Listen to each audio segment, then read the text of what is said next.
Nós temos também uma outra dimensão desse dualismo, né? Se nós temos na questão da perspectiva material e imaterial, sensível e o mundo das ideias, você tem a dimensão epistemológica. Qual que é a dimensão epistemológica? Para mundos diferentes, né? Para o mundo ideal e o mundo sensível, o mundo das ideias e o mundo material, se nós temos essa dicotomia de mundo e de realidades, esse mundo propõe conhecimentos também diferentes. Esse mundo ele é determinado por acessos diferentes, né?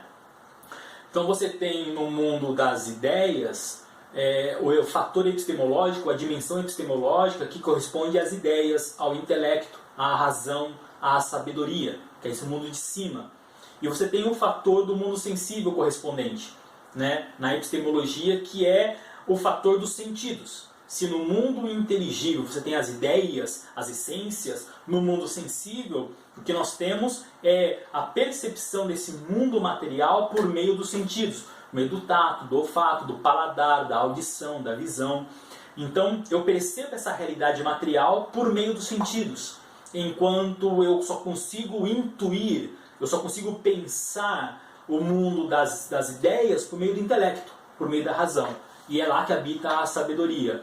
Então, se o mundo material, se o mundo ele é dividido em duas realidades, né, mundo material e mundo inteligível, o conhecimento que se dispõe a acessar esses dois mundos também são dois. Então nós temos o mundo de cima, que é o mundo epistemológico que corresponde ao mundo das ideias, e nós temos o mundo sensível, o mundo de baixo, que é o mundo que corresponde ao mundo dos sentidos.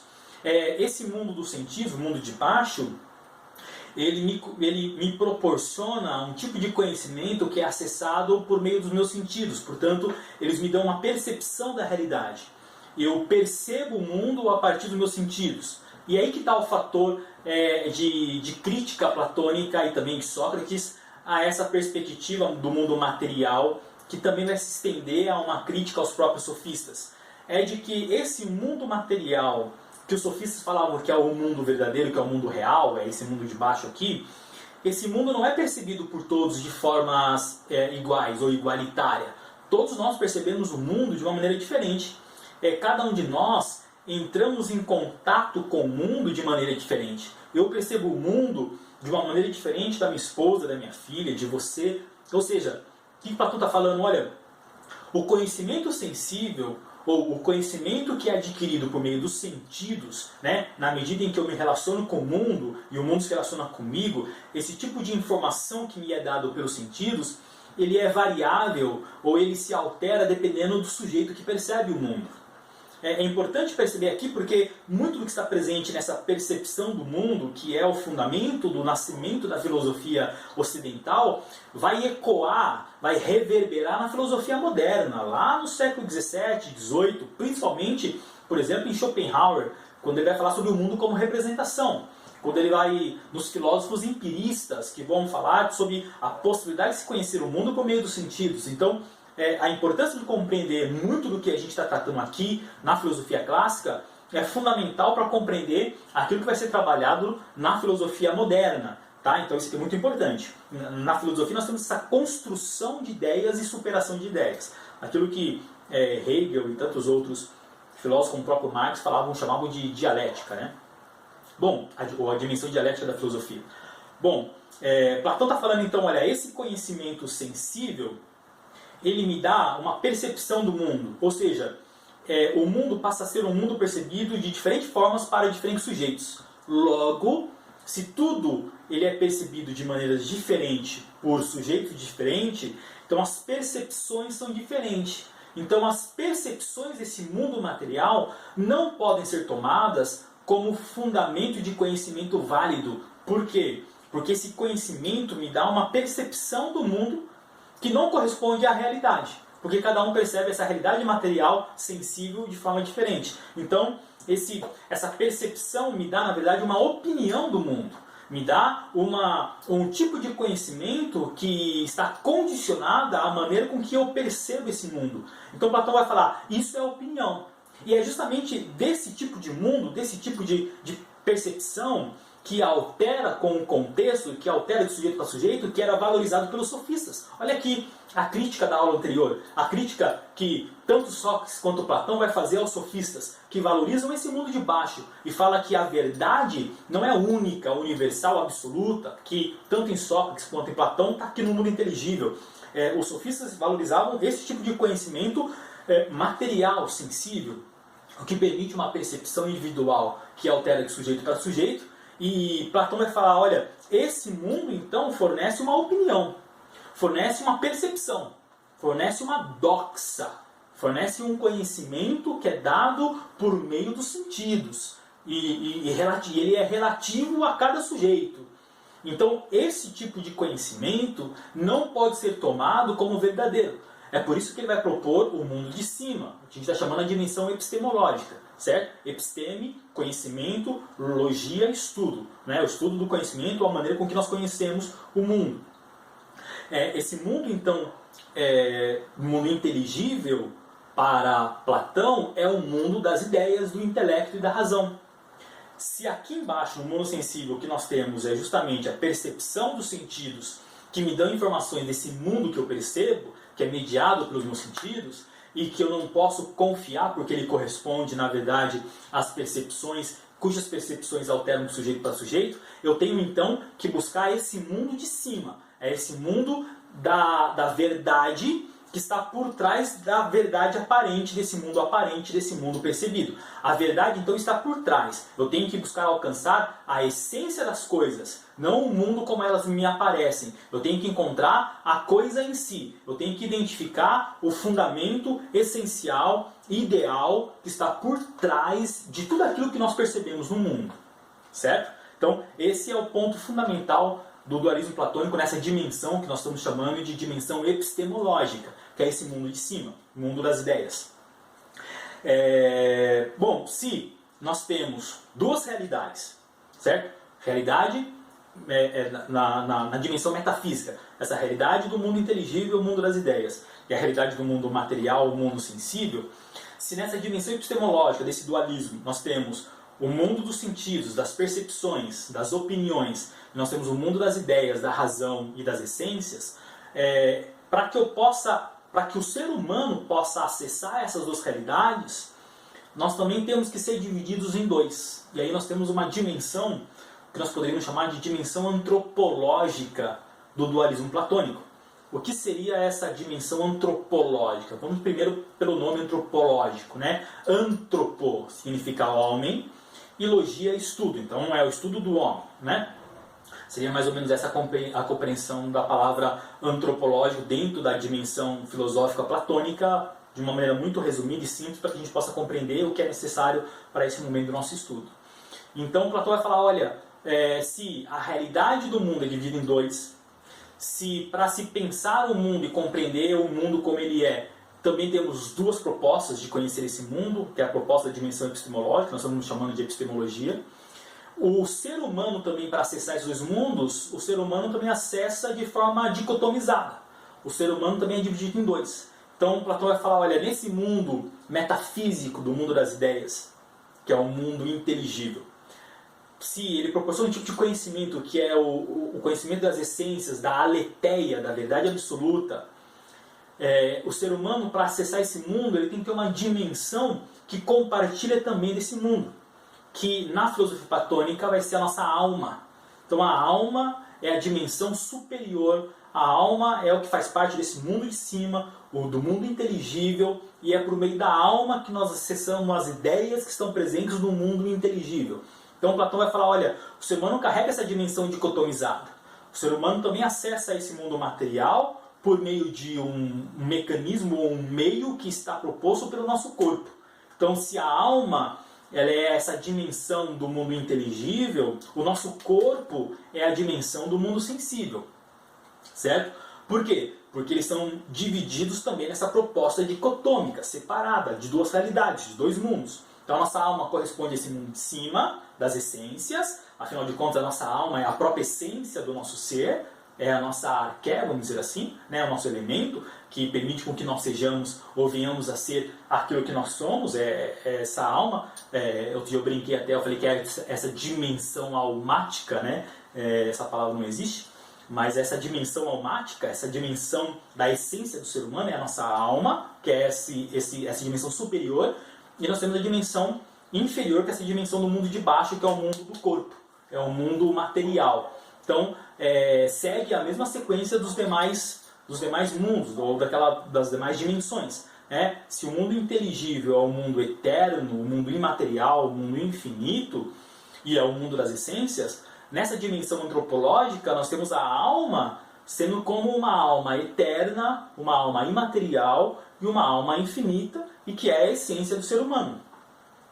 Se no mundo sensível nós temos na dimensão metafísica o mundo material, finito, é o mundo que carrega esse fator da natureza, né, material, na dimensão antropológica, o ser humano também carrega esse elemento, ou essa dimensão que acessa esse mundo, que é o do corpo, que é o fator corpóreo. O nosso corpo é um corpo material, é um corpo finito, e é um corpo que acessa esse mundo material por meio dos sentidos, certo? Duas dimensões também. Então nós temos a alma e o corpo, o mundo das ideias e o mundo da sensibilidade, o mundo inteligível e o mundo sensível. Então é dimensão epistemológica, então é dimensão metafísica, dimensão epistemológica e dimensão antropológica desse dualismo platônico. Então, se nós formos colocar um organograma, esse dualismo platônico que está aqui em cima, ele se subdivide em três dimensões, vamos dizer assim. Uma dimensão inteligível, né, que é essa dimensão do mundo inteligível, mundo material. Se nós fôssemos analisar a filosofia platônica ou o dualismo platônico, colocando num organograma, seria mais ou menos assim: esse dualismo platônico ele se subdivide dentro dessas três dimensões: a dimensão metafísica, a dimensão epistemológica e a dimensão antropológica. A dimensão metafísica, o mundo inteligível e o mundo sensível. A dimensão epistemológica, o mundo das ideias, razão, intelecto, e o mundo sensível, que é o mundo dos sentidos, acessado pelos sentidos. E a dimensão antropológica, a alma, corpo. Certo? Então, essa seria a estrutura do pensamento platônico nessa ideia do que seria esse dualismo, que é a compreensão desse mundo dividido em duas realidades. Bom, continuando, Platão ele vai propor também que as almas não são equivalentes, né? Vamos ficar aqui nessa parte antropológica. Existem níveis de almas, as almas não são iguais, né? O pensamento grego propõe que não existe igualdade. Então vamos lembrar que a filosofia ela é, de uma certa forma, entendida sempre dentro do seu contexto histórico. Nós não podemos dissociar a produção filosófica do seu contexto histórico imediato. Eu já tenho falado isso para vocês por diversas vezes. O contexto histórico do mundo grego é aquele contexto histórico onde existe uma certa estratificação social. Ou seja, existe uma desigualdade social. Existe uma aristocracia que detém o monopólio e o controle das terras produtivas, que dentro do contexto grego é chamado de eupátridas, e existe o povo. Existe essa dimensão social inferior, que é o povo que trabalha para esses donos de terras. Então nós temos os grandes latifundiários, que são chamados de eupátridas. Esses latifundiários são aqueles que detêm o direito à cidadania, são superiores e são aqueles que correspondem às autoridades e à classe que a gente chama da aristocracia grega. E nós temos um povo comum, que são aqueles comerciantes, trabalhadores, camponeses e que não detêm tantos privilégios na cidade, é assim. Platão ele vai fazer uma crítica social à estrutura política, econômica e social do seu tempo. Platão ele não acredita que o sistema democrático proposto em Atenas, que era na ideia dele uma concepção de uma democracia direta, como se fosse algo muito bom para a estrutura de nossa sociedade. Ele faz uma crítica ao seu sistema político da época. E essa crítica se estabelece justamente a partir da sua proposta filosófica desse dualismo platônico. Por quê? Porque assim como a opinião era valorizada pelos sofistas, assim como o conhecimento produzido era a partir do mundo dos sentidos, e existia uma relativização da verdade, da justiça, do bem, do belo, do bom, a partir daquilo que se percebe, logo cada um tinha uma opinião diferente a respeito desses temas. Platão vai propor que não é justamente esse tipo de fundamento que deve pautar a realidade da estrutura política e social de um povo, de uma cidade. Então Platão vai fazer uma crítica social e política no seu tempo a essa realidade de Atenas, que tinha na democracia direta o seu fundamento político ou a sua estrutura de governo, que começa lá com Péricles e tantos outros legisladores gregos da época, mas Platão vai propor uma estrutura social diferente no seu livro chamado A República, né? Que é só o nome República, né? Platão não é nem um pouco republicano, pelo contrário, ele é um monarquista, né? E essa é a ideia dele mesmo, de propor uma monarquia. Então o que Platão está propondo? Uma estrutura política social que tenha como base o elemento constitutivo essencial de cada um dos seres humanos, né? Então, se ele propõe que existe uma diferença de almas superiores e inferiores, o que justificaria no pensamento aristocrático grego a existência no mundo material de pessoas superiores e inferiores, pessoas que detêm, em razão das virtudes que foram dispostas pela natureza, condições de se colocarem em níveis superiores, e outras, em razão de não controlar as pulsões e desejos, são pessoas que estão no nível inferiores da estrutura social. Platão ele vai propor de que essa realidade política ela deve ser justamente aquela que respeite a desigualdade entre os homens, né? Se existem almas superiores e inferiores, o que ele vai dividir o ser humano em três almas, três tipos de almas, né? A alma concupiscente, a alma irascível e a alma racional. Então, a alma superior é a alma racional, a alma intermediária é a alma irascível, I-R-A-S-C-I-V-E-L, irascível, e a alma inferior, ou a alma de baixo, é a alma concupiscente. A palavra concupiscência significa o desejo desordenado da carne. Então, Platão vai falar que existe essa desigualdade de almas, essa hierarquia de almas, né?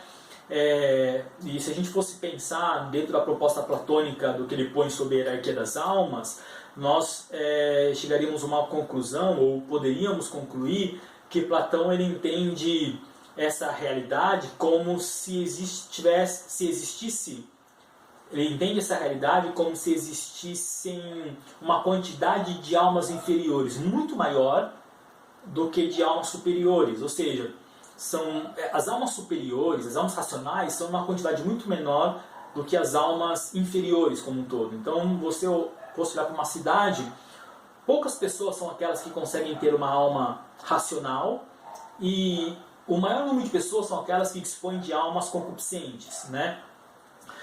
Se existem hierarquias de almas, se existem níveis de almas, almas superiores, almas intermediárias e almas inferiores, Platão vai falar que a cidade, que a polis, que a estrutura social, ou seja, a estratificação social, as divisões sociais que existem na cidade, devem corresponder a essa hierarquia. Se nós temos almas hierarquizadas, as funções sociais devem corresponder às funções hierarquizadas. Se nós temos almas superiores, são essas almas superiores que devem ocupar os postos superiores. Se nós temos almas intermediárias, são essas almas intermediárias que devem ocupar os postos intermediários. Se temos almas inferiores, são essas almas inferiores que devem ocupar os postos inferiores, dentro da estrutura social. Se cada um estiver dentro da sua estrutura social, a cidade vai ser boa, vai ser bela e vai ser justa. Então essa é a proposta platônica, né? Então, para uma alma racional, que está no topo da hierarquia das almas, nós teríamos a posição daqueles que seriam os governantes, ou nós podemos traduzir para o nosso tempo, políticos, né? A estrutura política, aqueles que governam, aqueles que lideram, aqueles que que devem ocupar esse espaço político. Essa classe de almas intermediárias são almas irascíveis, né? Esse aqui em cima é a alma racional, aqui é a alma irascível. Esse grupo de almas irascíveis intermediários, que corresponde a um número muito maior do que esse grupo aqui em cima, devem ocupar os postos de segurança, devem ocupar os postos militares, certo? as almas inferiores, que são justamente as almas concupiscentes, devem ocupar os postos de produção econômica da estrutura social. Então, se aqui nós temos almas concupiscentes, aqui nós temos os produtores, comerciantes, artesãos e camponeses, agricultores como um todo. Essa hierarquia de alma corresponderia no corpo humano a essa estrutura de um corpo, onde a alma racional estaria justamente nessa região da cabeça, nessa região mais alta da cabeça.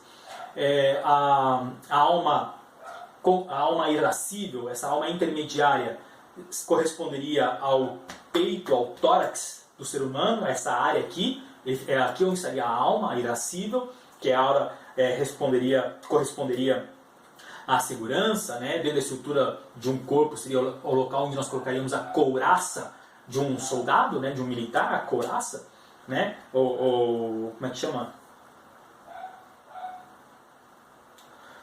Seria o local onde nós colocaríamos aqui a couraça, né? do guerreiro, certo? Do militar, do guerreiro. E nós temos a alma inferior, essa alma concupiscente, corresponderia aos membros, aos braços e pernas, né? Que é justamente o processo do trabalho, o processo produtivo. Por que Platão faz essa distinção? Porque ele fala, olha, ele está olhando para a sua realidade, ele está olhando para a sua realidade imediata e está percebendo que as pessoas que fazem política do seu tempo não são pessoas que correspondem a essa dimensão superior, não são pessoas que pensam sobre a ideia do bem, do belo e do justo. Não são todo mundo que alcança esse nível, não são todos que acessam esse mundo. Platão ele acredita que poucas pessoas são aquelas que conseguem acessar esse mundo. A grande maioria das pessoas ficam nesse mundo de baixo aqui. Então, como que a gente consegue distinguir, como conseguir separar essas pessoas, como conseguir dividir cada pessoa na sua função natural, de acordo com a sua alma, correspondendo à sua própria essência? Platão vai propor que, na verdade, todos devem ser colocados na escola. A educação ele é um fator fundamental para compreender e identificar a posição de cada um, né? Então coloca todo mundo na escola, ele está pensando dentro de uma estrutura política que estava presente no seu tempo na cidade de Esparta. Esparta era assim, né? Em Esparta, aos 7 anos, as crianças eram entregues ao Estado e caberia ao Estado a formação desse indivíduo e a sua posterior colocação social na estrutura da cidade de Esparta, as suas funções, inclusive ao próprio exército de Esparta.